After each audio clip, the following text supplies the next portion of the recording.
Ideally, organizations are comprised of employees who have the ability to keep the company successfully moving forward. However, the value of employees is based on the level of their job performance. This performance depends on the effort these employees put into their work, their ability, and employer support. Effort, in part, is determined by motivation, a topic that's worthy of consideration. Motivation is the desire that exists within a person that causes that individual to act. People usually act for a number of reasons, but they are often tied to goals that have been set by themselves or others around them.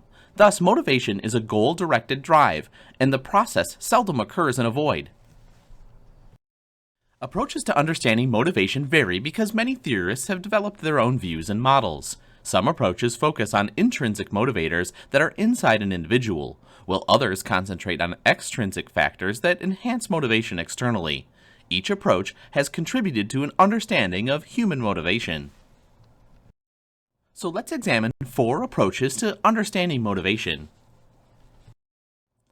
The theory of human motivation developed by Abraham Maslow has received a great deal of attention in academic and practitioner settings. This need theory of motivation assumes only unsatisfied needs motivate individuals. Maslow classified human needs into 5 categories that ascend in definite order. Until the more basic needs are adequately met, a person will not fully strive to meet higher needs. Maslow's well-known hierarchy of needs is comprised of physiological needs, safety and security needs, belongingness and love needs, esteem needs, and self-actualization needs. Frederick Herzberg's motivation hygiene theory assumes that one group of factors, motivators, accounts for increases in individual motivation because of enrichment and other positive work characteristics. Alternatively, hygiene factors can cause employees to become dissatisfied with work if these basic expectations are not adequately addressed. However, hygiene factors do not directly motivate employees. Herzberg's motivators include achievement, recognition, work itself, responsibility, and advancement. And those hygiene factors include things like interpersonal relationships, company policy and administration, supervision, salary, and working conditions. People want to be treated fairly at work, which is the basic underlying theme embedded within equity theory. Equity is defined as the perceived fairness of what a person does compared with what the person receives for doing it. Inputs are what a person brings to the organization, including educational level, age, experience, productivity, and other skills or efforts. Outcomes received by a person are the rewards obtained in exchange for these inputs. Outcomes include pay, benefits, recognition of achievement, prestige, and other rewards received. Motivation is also influenced by what people expect. If expectations are not met, people may feel that they've been treated unfairly and consequently become dissatisfied. This theory states that individuals base decisions about their behaviors on their expectations that one or another alternate behavior is more likely to lead to desired outcomes. There are 3 aspects of these behavior-outcome relationships. Effort-performance expectations refer to employees' beliefs that working harder will lead to high performance. Performance-reward linkage considers individuals' expectations that high performance will actually lead to rewards. And the value of rewards refers to how valuable the rewards are to the employee. There is a motivating effect associated with making successful progress in meaningful work. Some would argue that this is the most powerful basis for motivation. Employers must find ways to positively affect elements of individual organization relationships so that work gets done. A concept that's been useful in understanding individuals' relationships with their employers is the psychological contract, which refers to unwritten expectations employees and employers have about the nature of their work relationships. Psychological contracts are based on developing trust, building commitment, and improving loyalty with an ultimate goal of meeting both employer and employee needs. A psychological contract often involves the following expectations. Employers will provide competitive compensation and benefits, flexibility to balance work and home life, and career development opportunities. Employees will contribute continuous skill improvement and increased productivity, reasonable length of service, and extra efforts and results when needed.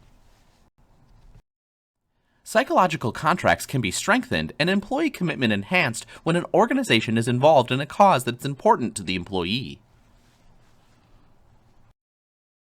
In its most basic sense, job satisfaction involves the positive feelings and evaluations derived from an individual's employment in a job.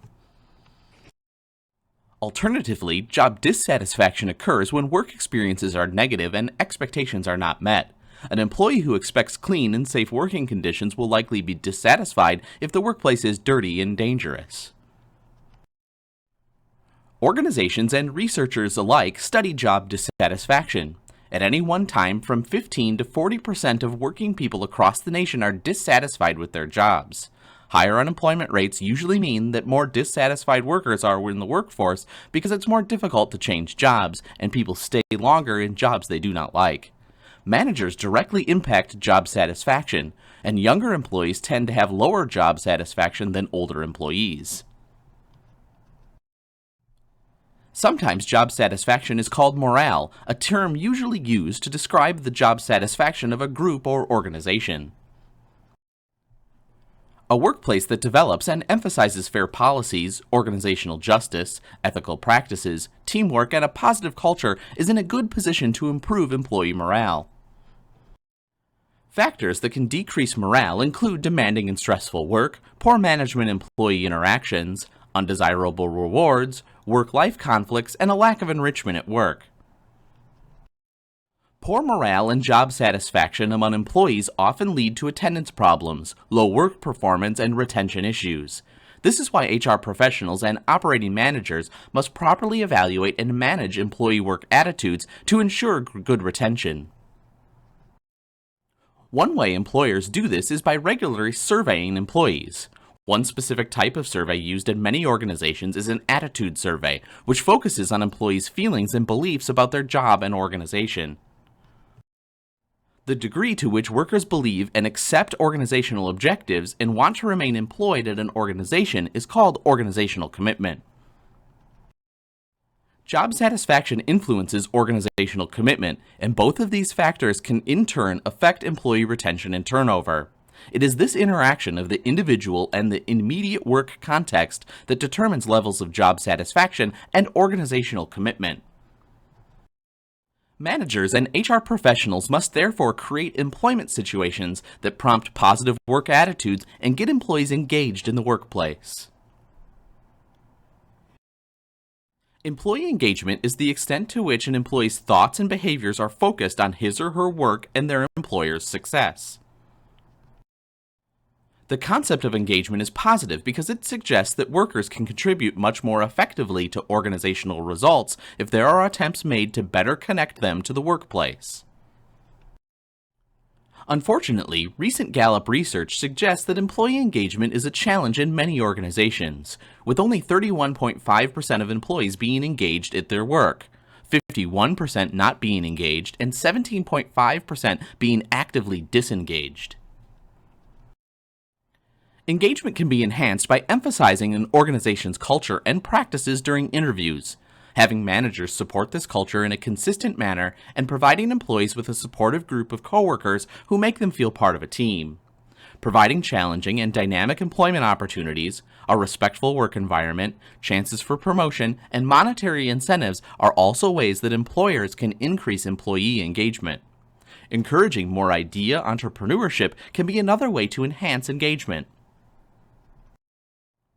And that's important because engaged employees put in extra effort, are highly involved in their jobs, employ both effort and thought, are active and busy, and are fully invested in their jobs.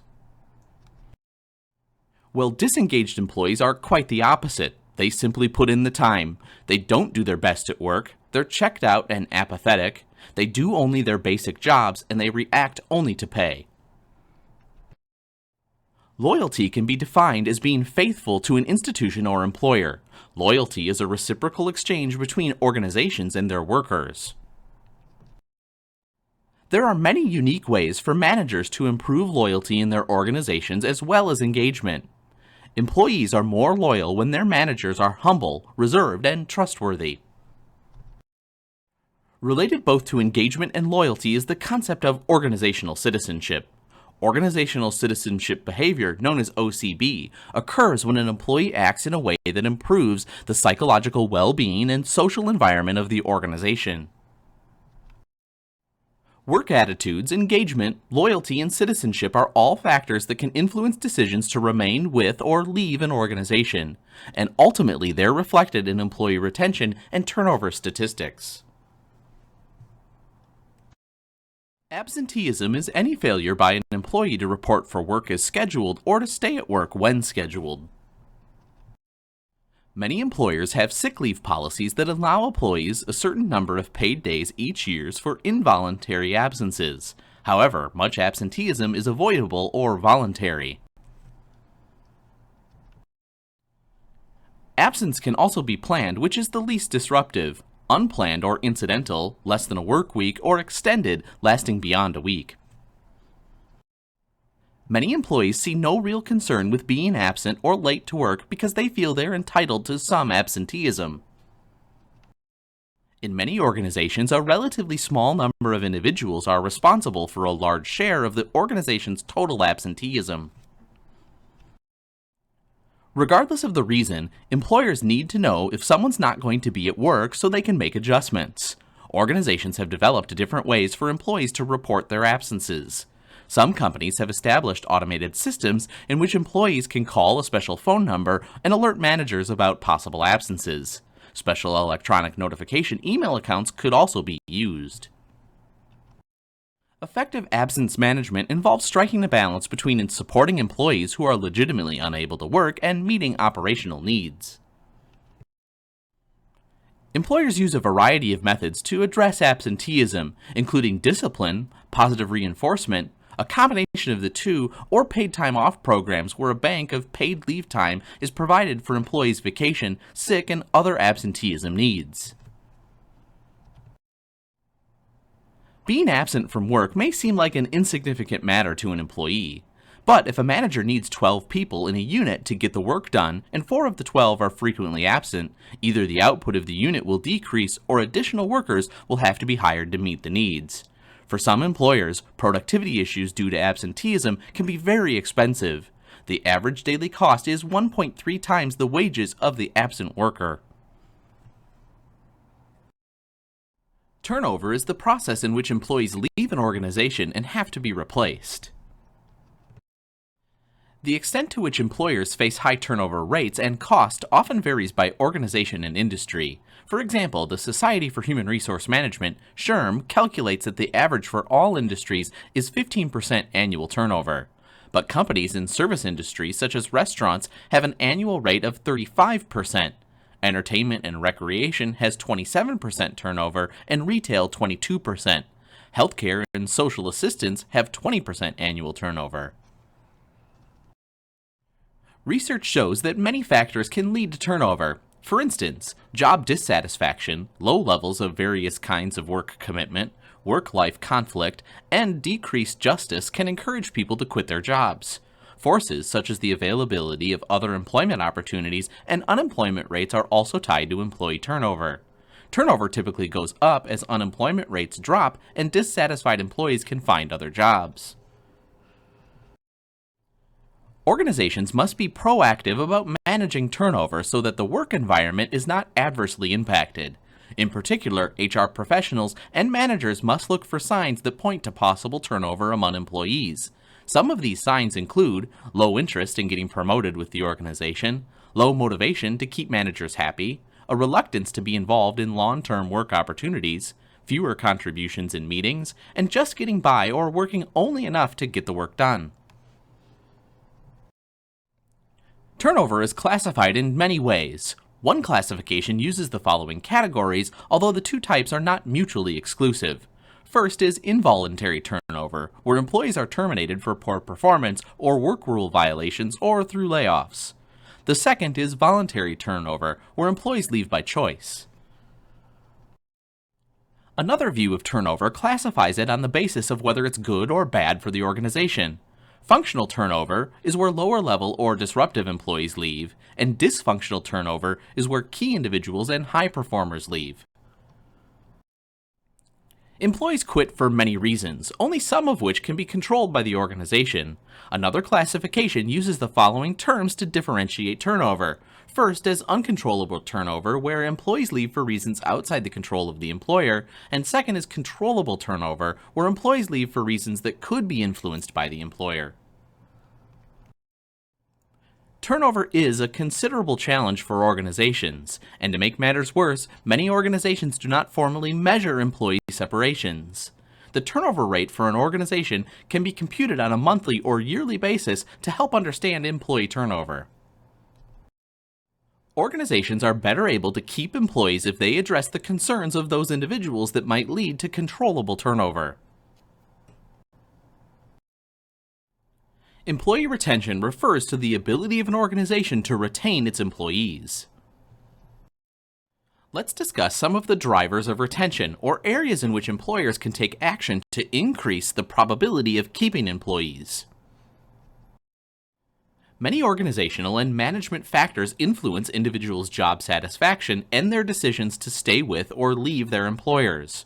Organizations that have clearly established goals and hold managers and employees accountable for accomplishing results are viewed as better places to work. Further, effective management provides the resources necessary for employees to perform their jobs well. Work relationships that affect employee retention include supervisory, management support, and coworker relations. A supervisor builds positive relationships and aids retention by being fair, allowing flexibility, giving feedback that recognizes performance, and supporting career planning and development. Many individuals have experienced a decline in job security during the past several decades. All of the downsizings, layoffs, mergers and acquisitions, and organizational restructurings have affected employee commitment, loyalty, and retention. As coworkers encounter and cope with layoffs and job reductions, the anxiety levels of the remaining employees rise. Consequently, employees start thinking about leaving before they also get laid off. Companies that focus on job continuity and security tend to have higher retention rates. Tangible rewards that people receive for working come in the form of pay, incentives, and benefits. Employees cite better pay and benefits as the reason for leaving one employer for another. Employers do best with retention if they offer competitive pay and benefits, which means that they must be close to what other employers are providing and what individuals believe to be consistent with their capabilities, experience, and performance. Many employees in all types of jobs consistently indicate that organizational efforts to aid their career training and development can significantly affect employee retention. Opportunities for personal growth lead the list of reasons individuals took their current jobs and why they stay. Other factors found to affect retention are employer policies. For instance, the reasonableness of HR policies, the fairness of disciplinary actions, and the means used to allocate work assignments and opportunities all affect employee retention. If individuals feel that policies are unreasonably restrictive, are unethical, or are applied inconsistently, they may be more likely to look for other jobs offered by other employers. Retention is important because turnover can cause poor performance in otherwise productive units. The focus now turns towards keys to managing retention as part of effective HR management. Calculating both turnover and retention statistics provides a better picture of the movements of employees. Retention rates can be calculated as the percentage of workers who remain in the firm from one point in time to another. Analysis of turnover data is an attempt to get at the cause of retention problems. Employee surveys can be used to diagnose specific problem areas, identify employee needs and preferences, and reveal areas in which HR activities are well received or viewed negatively. Considering that morale does not necessarily equate to positive employee retention, organizations can use surveys to evaluate the attitudes of employees so that the proper steps can be taken to keep workers satisfied. Whether the surveys cover general employee attitudes, job satisfaction, or specific issues, the survey results must be examined as part of retention measurement efforts. One widely used means for assessing retention assessment efforts is the exit interview, in which individuals who are leaving the organization are asked to explain their reasons. HR must regularly summarize and analyze the data by category, like reasons for leaving, department, length of service, to provide managers and supervisors with information for improving organizational efforts. Management can take numerous actions to deal with retention issues. The choice of a particular action depends on the analysis of the turnover and retention problems in a particular organization and should be custom tailored for that organization.